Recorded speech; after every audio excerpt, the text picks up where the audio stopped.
Eh bien, salut tout le monde, et aujourd'hui on se retrouve pour la vidéo analyse de Clash of Champions 2017, le dernier pay-per-view de l'année. C'est parti. Et vous allez voir que c'est les pay-per-view que j'attends, enfin c'est les matchs que j'attendais le moins, qui m'ont le plus impressionné et que j'ai le plus aimé, et qu'il y a des matchs que j'attendais et qui m'ont déçu.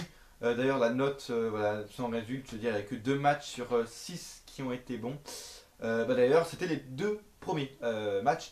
D'abord, on commence avec donc la Bobby Roode contre Baron Corbin contre Dolph Ziggler. Baron Corbin remettait son titre US en jeu contre Dolph Ziggler et Bobby Roode. Et ben, je peux vous dire que Dolph Ziggler n'a pas signé un nouveau contrat à la WWE pour rien. Fallait s'en douter. Je sais même pas pourquoi j'y ai pas pensé avant en fait, parce que dans les pronostics, j'avais pris une victoire de Bobby Roode. Mais même là, en fait, moi j'aurais été content pour Bobby Roode qu'il devienne champion US. Mais en fait, j'avais pas envie en fait, puisque niveau, le booking qu'il a, et puis voilà, tout ce qu'il a, il est montré toutes les semaines, donc maintenant il est plus spécial comme avant. Ouais, bah j'aurais pas été plus hypé que ça avec un Bobby Roode champion. Et puis pendant le match, je me suis dit, mais oui, mais pourquoi j'y ai pas pensé avant? Dolph Ziggler a signé un nouveau contrat, il est dans un match pour le titre US, il va être nouveau champion. À la WWE, ça marche comme ça. Et oui, bah oui, c'est ce qu'il a fait. Très beau match, très rythmé. 12 minutes, c'est un très bon temps pour un opener. Le public était là, le suspense était à son con parce que le match était rythmé. On croyait vraiment qu'à chaque finisher, enfin à chaque tombée, c'était le mec qui allait gagner, mais en fin de compte, non. Donc très hypant et beaucoup de suspense ce match. À la fin, ça se finit en End of Days qui est en même temps contré avec un zigzag de Ziggler. Donc voilà, ça se finit comme ça. Énorme, et victoire de Dolph Ziggler qui devient donc nouveau champion. Je m'y attendais pas du tout, le public était vraiment derrière lui, c'est un truc de malade. Tout le public était derrière Ziggler pendant ce match, c'était un truc de fou. Vraiment, il a eu une pop incroyable et c'était une surprise, donc c'est pour ça aussi qu'il a une grosse pop. Je pense qu'il fera un très bon champion. Voilà, il n'a pas signé un nouveau contrat pour être jobber une seconde année, normal. Ça fait longtemps qu'on n'a pas vu un champion US. Ziggler, je crois bien que ça fait depuis 2011 au moins qu'on n'a pas vu un tant que champion US. Ça va changer un peu, voilà, ça va changer un peu d'air, ça fait du bien. Par contre, j'ai pas envie qu'on ait un énième Corbin contre Ziggler pour le titre US. Parce que sinon, encore un énième Corbin contre Ziggler en rivalité, ça me plairait pas du tout. Même un Corbin Roode, enfin, même un Roode contre Ziggler, pardon, ça m'irait pas du tout parce qu'en fait, on en a déjà eu plein. Donc, ça me hype pas du tout. Voilà, je pense qu'il va faire un très bon champion. Sinon, j'ai vraiment crié de joie pour sa victoire parce que je m'y attendais pas du tout. Et voilà, ça me fait plaisir de voir Ziggler champion, même si c'est pas mon catcheur préféré. Ça me fait vraiment plaisir pour lui. J'ai mis une très bonne note parce qu'il le mérite, j'ai mis 9,5 sur 10. Les Usos remettent leur titre en jeu par équipe de la WWE contre Shelton Benjamin, Chad Gable et le New Day et Rusev Aiden English. Voilà, c'était un match pour le titre par équipe. Déjà, quel pop pour Rusev et Aiden English. C'est un truc de malade mental, réellement. Aiden English, là, il a fait sa promo en chantant, etc. Le public était derrière lui, mais encore plus avec Elias. Là, les gens ne voulaient même plus marcher avec Elias, ils voulaient marcher avec Ruru et Aiden. C'est un truc de malade, la pop qu'ils ont eu. À chaque phrase, les mecs faisaient Rusev Day, un truc de malade. Vraiment, c'était vraiment énorme. Juste là, la pop, ça te met juste dans l'ambiance pour le match. Sinon, le match, c'était un très bon match. 13 minutes, je trouvais que c'était un peu court, mais vu qu'il était très rythmé, ça a arrangé un peu ça. Il y avait de la fight de partout, c'est pour ça que j'aime vraiment bien ces stipulations. J'avais vraiment hâte de voir ce match parce que ça allait partir en fight de partout. C'est exactement ce qui s'est passé. À la fin, Gable a enchaîné souplex sur souplex, mais énorme. Genre, il y a une pirouette arrière et en même temps, il souplexait le mec. Incroyable, il a fait ça sur Uso, Rusev, Biggie, les plus gros gars, quoi. C'était énorme. Et Gable m'a vraiment impressionné.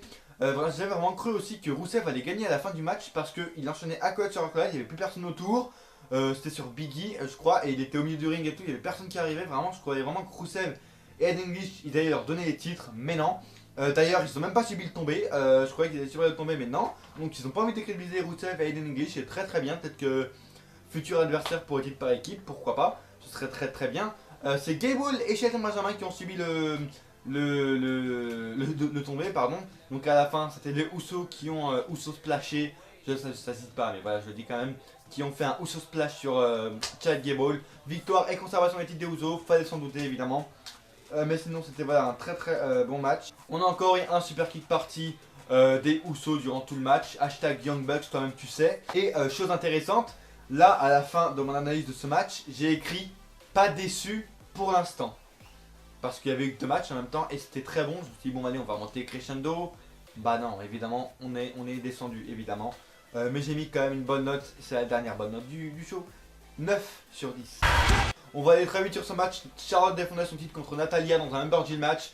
Les Lamborghini ont fait leur boulot, elles ont fait leur taf, elles se sont fightées entre eux, voilà, pour peut-être un futur match au Royal Rumble entre les trois. Voilà, ça pourrait être pas mal. Il y a eu un très beau moonsault de Charlotte que j'ai beaucoup apprécié encore une fois, elle est très très forte. Mais sinon il s'est absolument rien passé. À un moment, quand tout le monde était au sol, Carmella a voulu cacher sa mallette. J'ai vraiment cru qu'elle allait le faire à la Seth Rollins, mais non. Parce qu'ensuite tout le monde est revenu et l'a frappé. Donc non, mais ça aurait vraiment été très beau. Genre tout le monde est au sol, là elle cache. Ça aurait été incroyable, franchement ça aurait été mérité. Mais j'aimerais mieux qu'elle fasse ça dans un Big Four et pourquoi pas à Mania. Ça pourrait être magnifique.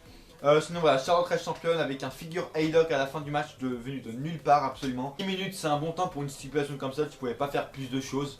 Voilà, Charlotte conserve, j'ai mis une petite note pour les Women's de 5,75 sur 10. On termine sur une note négative pour les Women's en 2017. D'ailleurs pour ceux qui ne le savent pas, je vous fais encore un petit coup de pub. Mais il y aura une vidéo bilan d'année 2007 à la WWE. Je suis en train de l'écrire mais je peux vous dire que vous voyez j'ai écrit mes notes sur mon portable en fait. Et en fait sur un bloc-notes, normalement sur un bloc-notes tu peux écrire beaucoup sur ton portable. J'ai tellement une pointe négative que j'ai même plus eu de place pour écrire dans mon bloc-notes tellement il y avait de points négatifs sur l'année 2017. Est-ce que vous vous rendez compte? Bref, vous allez voir ça dans la vidéo bilan de l'année 2017, je vais pas vous spoiler tout. On passe au quatrième match de la soirée, Breezango affrontait Bludgeon Brothers. Je voulais pas un squash, c'est ce qu'il y a eu. J'ai mis 2 sur 10, c'était tellement pas mérité, je veux dire, ça fait des mois, voilà, une rivalité de plusieurs mois entre Breezango et Bludgeon Brothers. C'est eux qui ont attaqué durant des mois Breezango, des Fashion Fights, etc. C'est eux les coupables apparemment, à ce que j'ai compris, c'est eux qui les ont attaqués durant des mois. Et tout ça, la rivalité de plusieurs mois se termine en seulement 2 minutes. C'est une blague, c'est une vraie blague. Breezango méritait vraiment pas ça, ils ont pas lutté depuis un mois, ils reviennent pour un squash. Non mais c'est une blague, réellement. J'ai mis 2 sur 10 et vraiment je suis encore généreux. On passe maintenant à l'avant-dernier match, je croyais qu'il allait être le main event, il l'aurait mérité. Kevin Owens et Sami Zayn défendent leur place à la WWE contre Randy Orton et Shinsuke Nakamura. Et les deux derniers spéciaux étaient Shane McMahon et Daniel Bryan, donc respectivement les général managers et le commissionnaire de SmackDown Live. Évidemment, on va pas revenir sur le match in-ring parce que c'était un match complètement basique. Les tensions entre les arbitres, évidemment, ça s'est fait ressentir. Il y a beaucoup de tensions entre Shane McMahon et Daniel Bryan. Un futur match entre eux deux à Mania est vraiment teasé dans ce match. Ils ont même, pour pas créer d'histoire, ils ont même séparé le ring en deux parce qu'à un moment, au début du match, ils faisaient le tomber en même temps, mais pas en différé en fait, ils faisaient en même temps. Mais quand Shane tapait 2, Daniel Bryan était qu'à 1, etc. Donc n'importe quoi. Et donc à un moment du match, Shane a dit ok, on sépare le ring en deux. De ce côté, c'est moi qui fais le tomber, et de l'autre, c'est toi qui fais le tomber. Il m'a vraiment fait rire. Mais c'est vraiment pas con parce que voilà, ça évite de faire chier pour rien. Et on va direct passer à la fin parce que le match en lui-même était pas très intéressant. Il y a juste eu à la fin, non pendant le match, une table cassée à la fin, pendant le match, pardon je vais y arriver, c'est pas à la fin du tout. Pendant le match, donc Kevin Owens qui fait un frog splash sur Nakamura à travers une table. Très beau spot d'ailleurs que j'ai noté. Mais voilà, sinon pas terrible. À la fin, donc qu'est-ce qui s'est passé? C'est Shane McMahon, donc on a un RKO de Randy Orton sur Zayn et tout. Tout le monde est KO. Shane McMahon fait le tomber du côté de Daniel Bryan d'ailleurs. Voilà. Ensuite donc 1, 2. Et là on a Kevin Owens qui arrive et qui pousse Daniel Bryan involontairement sur Shane McMahon. Donc ensuite ça crée encore des tensions entre Shane et Daniel, etc. Ensuite on a un petit paquet de Sami Zayn sur Orton. Et là Shane contre et il fait un screwjob évidemment parce qu'il fait 1, 2 et il compte pas de 3 évidemment il s'arrête. Donc là encore une fois des tensions entre Daniel Bryan et Shane McMahon. Ils sont prêts à en venir aux mains en fait, Shane et Daniel. Et j'ai vraiment cru qu'ils allaient en venir en main. Et là on tease vraiment un retour in ring de Guy Bryan, c'est obligé. Vraiment Bryan va revenir à une ring, c'est obligé. Et donc voilà, là c'est encore un screwjob, etc. Et ensuite un vrai petit paquet. Et là un vrai compte rapide de Daniel Bryan pour donner la victoire à Sami Zayn et Kevin Owens. Un gros heel turn de Shane McMahon s'est fait dans ce match parce que en fait à la fin quand Guy Bryan a fait le tomber rapidement, Shane McMahon a vraiment voulu le frapper. On l'a vu hein. Si vous l'avez pas vu, regardez les images. Shane McMahon a voulu le frapper pour casser le tomber en fait et vraiment frapper Guy Bryan. Donc je pense que c'est un heel turn de Shane McMahon qu'on vient de vivre ici ce soir à Clash of Champions. Je pense personnellement que Shane McMahon va jouer sur le fait que Daniel Bryan a fait le tomber du côté de Shane McMahon parce qu'ils avaient encore une fois, comme je le redis, deux côtés séparés. Et Daniel Bryan a fait le tomber du côté de Shane McMahon. Peut-être que c'était fait exprès, peut-être pas du tout fait exprès du tout. Et que ça servira à rien, mais je pense qu'il pourrait utiliser ça comme argument, mais c'est un argument de merde. Voilà, parce que je pense que bah, maintenant Daniel Bryan, Shane O'Mac est heel, c'est officiel je pense. Voilà, il a voulu frapper Guy Bryan, c'est officiel, je pense qu'il est devenu heel. D'ailleurs en parlant de heel turn, j'aurais voulu un petit heel turn de Randy Orton sur Nakamura. ça ne s'est pas passé malheureusement. Sinon c'était un très bon temps, 21 minutes, c'est exactement ce qu'il fallait pour un match comme ça, avec toutes les spots, toutes les choses qu'il y a eu. J'ai mis une note moyenne de 8 sur 10. Et enfin le main event de Clash of Champions, malheureusement c'était ça. Mais encore une fois, comme j'ai dit dans la vidéo pronostic, alléluia, comme dirait Corey Graves. C'est le dernier match de Jinder Mahal en tant que main eventer et c'est peut-être le dernier match tout court de Jinder Mahal dans un pay-per-view, donc estimons-nous heureux. C'était AJ Styles qui défendait son titre de la WWE contre Jinder Mahal voilà, dans le main event, avec les Singh Brothers à ses côtés évidemment. Le match était totalement dominé par Jinder Mahal et on sait que quand quelqu'un domine pendant tout le match quoi, tout simplement, quand il domine son adversaire pendant tout le match, on sait bien qu'à la fin il va perdre. C'est exactement ce qui s'est passé. Mahal a dominé pendant tout le match, il a enculé, enfin il a vraiment violé AJ Styles de tous les côtés.